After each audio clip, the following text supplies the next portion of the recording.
the indigenous people we work with in the global south, in Brazil and in Peru, when they think about collapse, social and ecological collapse, they think about it differently from the ways we think about it in the global north. If you have been buffered from the collapses that have happened so that we can be here today and have the privileges we have, we tend to not think about it. But indigenous people, especially if you're thinking about the Amazon, for example, it's something that is constantly present for them.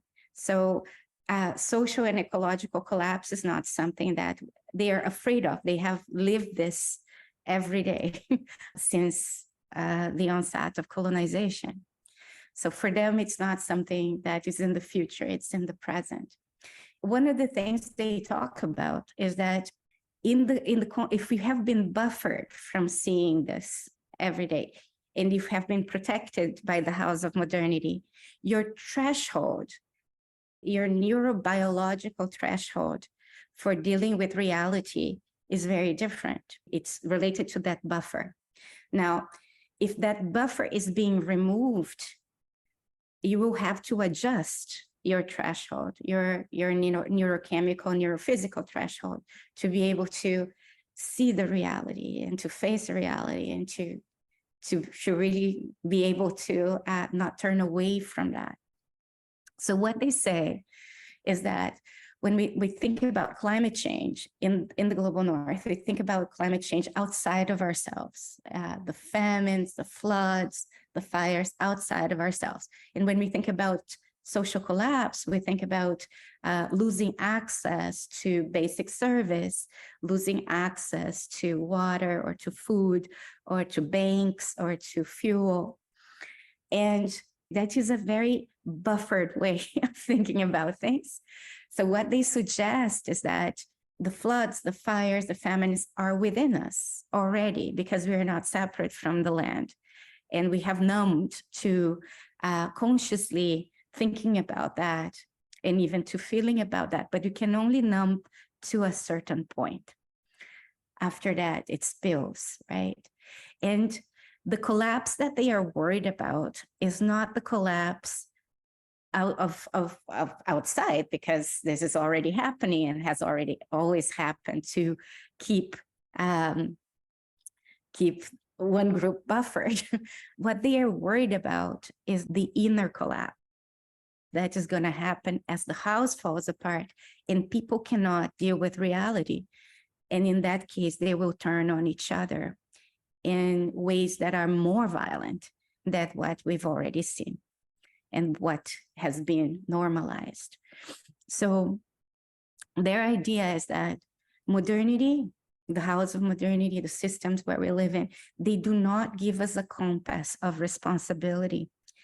And they actually give us a compass of irresponsibility and neglect because of the sense of separation between us and the land and each other and so on and so forth, right? And the hierarchies that are created and the sense of worthlessness that is imposed so that you can keep producing value in the hamster wheel of modernity. So they are really worried that once reality sets in, people are not going to have the neurobiological setup to be able to approach it with responsibility. They're going to fall apart. And in their falling apart, it's going to get much worse and people will turn on each other.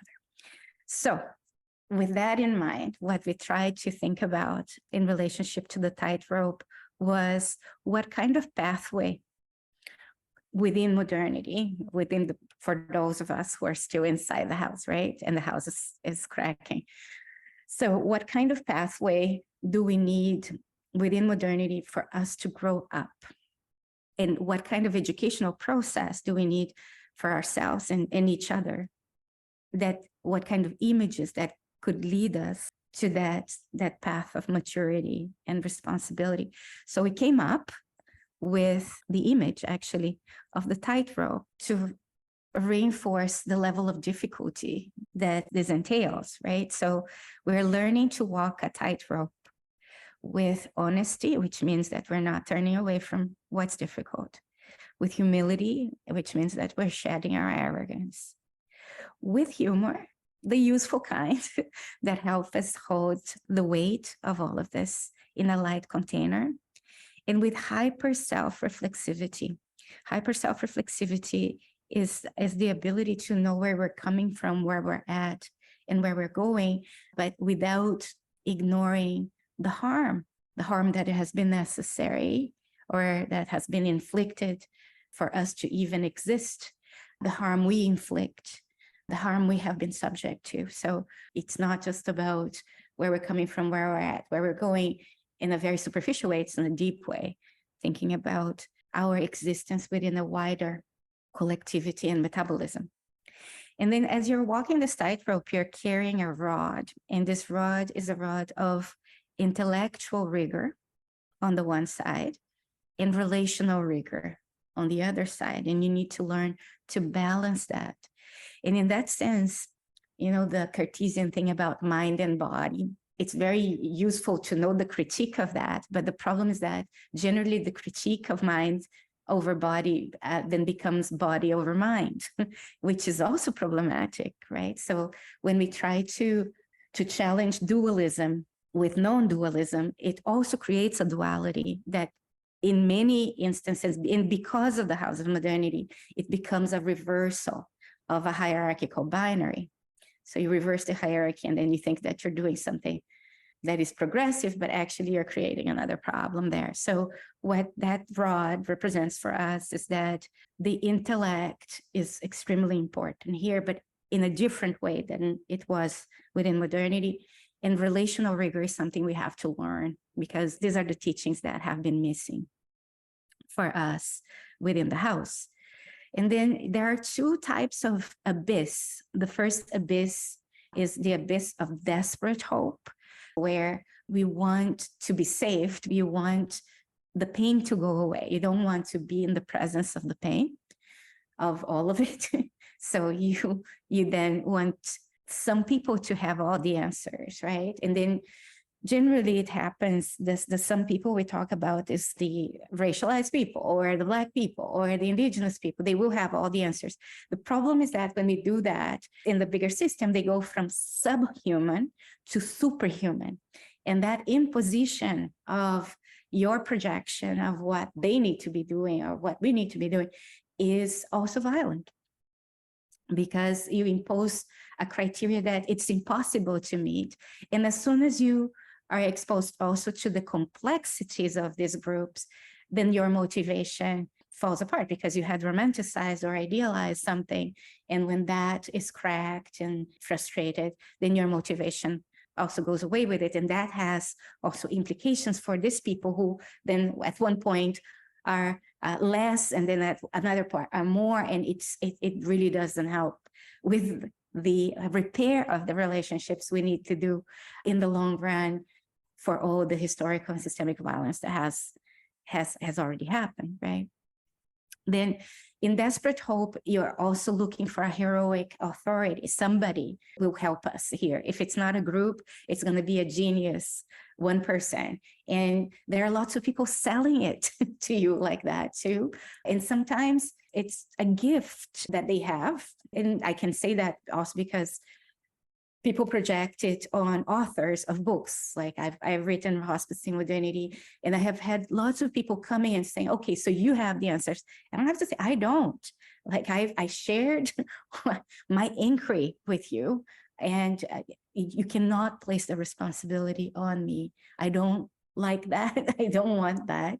And that actually takes a lot of my time and labor. It's unfair to project it on me. But I also know people who would say, yes, I do have the answers, and here's the worksheet, or here's what you need to do to be able to support it. So it requires a lot of discernment to distinguish between a person's gift to the wider inquiry and the interruption of projection that one person or one group could have all the answers. Or in desperate hope, you're looking for a right ideology. So if we all did one thing, if we all had consensus on this, everything would change. Or a special practice, generally a spiritual technique that if we all did, everything would be okay. Or a return to a place and time. So that's where if we all went back to the land and just lived a life off the grid, then everything would be okay. So these are all idealizations that become a trap in this process of walking the tightrope. So the tightrope is trying not to fall into that on the one hand. And then there's the other abyss of reckless hopelessness, where there's a lot of hedonism. People would say, okay, there's nothing that I individually can do or that anybody can do. I'll just live my best life and be as happy as I can in the middle of all the pain, which is an escape from the pain. Whateverism is, it doesn't matter. If nothing matters, then anything goes. Misanthropy is hatred of humanity, and where we would say, okay, maybe we are the viruses in this planet and we are the ones who need to go, rather than seeing us also as part of the metabolism, a part that is in unease, but also as part of something. And then there's the banalization of brutality, where it really goes down the road of if it doesn't matter, violence can also be, unfortunately, pleasurable in that space. And that is a very dangerous space for humanity to be. Yeah. So you have these two abysses of desperate hope and reckless hopelessness. You're trying to walk that tightrope with honesty, humility, humor, and hyper self-reflexivity. You have intellectual rigor to balance intellectual rigor with relational rigor, and you're guided by a compass. It's a compass of where you're trying to go deeper into an inquiry about a lifelong and life-wide inquiry about life and death, where you are looking at achieving levels of, or deeper levels of, emotional sobriety or serenity. Sobriety is a very loaded word, and it works in certain contexts, but not in others. So with Indigenous people, when we're talking about the compass, we generally say serenity, because the word sobriety has been imposed on communities as a colonial construct as well. So we talk about emotional serenity. We talk about relational maturity, understanding that the lessons of relational rigor or relational intelligence have been exiled from modernity. Then we have intellectual discernment and intergenerational responsibility. And I think for us in the collective, because we work with education, for us to be able to do this work, to even start learning to walk a tightrope, the first thing that is necessary for us to do is to move from a mindset of mastery. The tightrope is not a mastery thing, and it's not a domination thing. It's not, I got it and now I'm doing a thing. So we need to move from the mindset of mastery to a body set of inquiry, but where the intellect is part of the body too. So you think with your body too, and you're not just having a reaction towards the intellect that then can become anti-intellectual, right? You're integrating the intellect of that you're used to, which is supposedly of a mind, into the body. Thinking becomes very important, and the technologies that you use in your inquiry become very important. What we believe, for example, is that this image itself is a technology of inquiry. It helps you see different things and see differently. And with that technology of inquiry, you can go so far in an inquiry, in a collective, collaborative inquiry, but you also need other technologies. And what these technologies move in the world is their value. It's not in the form, but it is in what they move. And the last thing I'm going to say is that the move from mastery to inquiry or depth, it's a move of being. And it's a very different neurochemistry. And I think we talked about that a little bit before. It's from, and I'm using it metaphorically, it's made, but it works metaphorically. It's from dopamine, from a focus on achievement, to a focus on, I would say, acetylcholine, which is a different neurotransmitter that is more about groundedness. So from dopamine, which is about achievement, to acetylcholine, that is, I would say, is more about epiphany and having individual, collective, collaborative chains of epiphanies together It's a very different form of learning than, and a different chemistry of learning than trying to master some or achieve something. And that transition is extremely difficult to do.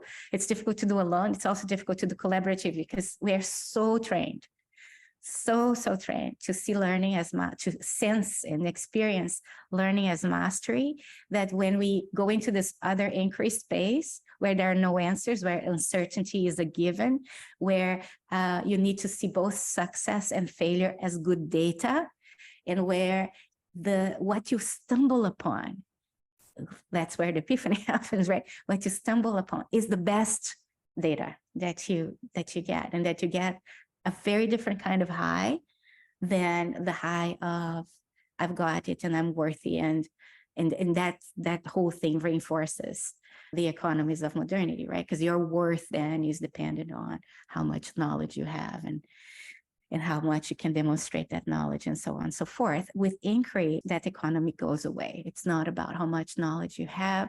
It's about how you can be present to what is and what's emerging, and what you can do with that together with others, how you can coordinate to work with that, not in terms of the object of inquiry is an object, but climate change or whatever it is that you're looking at is also a subject. So I'm looking at something is looking at me. And at the same time that I'm looking at the something and that something is looking at me, I'm looking at myself through the eyes of that something, which means I'm also the something that is looking at me.